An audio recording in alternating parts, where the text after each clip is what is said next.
Bonjour.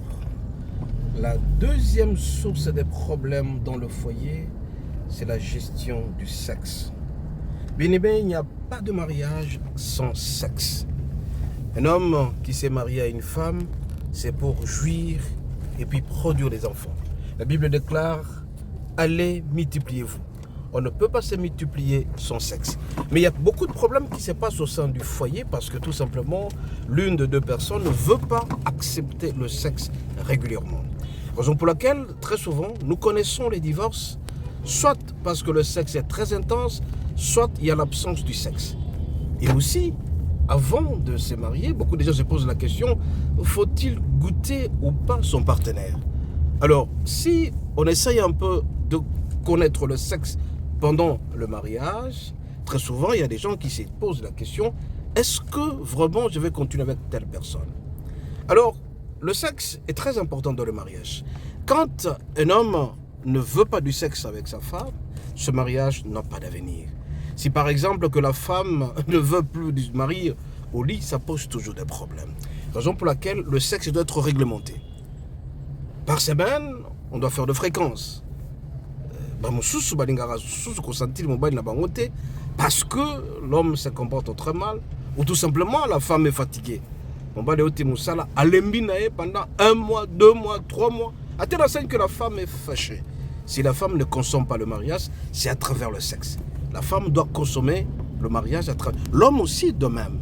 Mais yo, moi, si c'est comme au boy à mon bali na yo, keba, mon bali na yo, que notara libanda, okolela yo moko, et ça peut engendrer de divorce et de remous. Mon bali na foyer na yo, et vous allez bien te.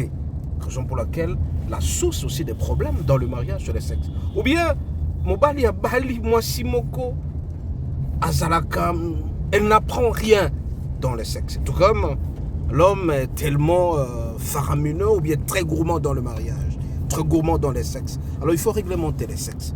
Si l'homme est très gourmand, la femme risque d'être découragée et dégoûtée. C'est vrai que c'est l'homme qui est beaucoup plus gourmand, mais la femme aussi doit suivre le rythme. Raison pour laquelle le parrain dans le mariage doit jouer un rôle assez important. Obali Mobimba, Abimaka a toujours libana. Moi aussi, tu dois te poser la question, pourquoi? Raison pour laquelle la femme doit aussi être très propre. Ce qui m'a sa propreté dans la système alors l'homme aussi doit à un certain moment réglementer sa manière de faire. Ou bien, s'il y a absence totale, il n'y a pas de mariage. S'il y a intensité, il n'y a pas de mariage non plus, parce qu'il faut que dans le sexe, on se sent heureux mutuellement, on consomme le mariage. Dans 1 Corinthiens 6, 12, 10 à 18, le deux deviennent une seule chair.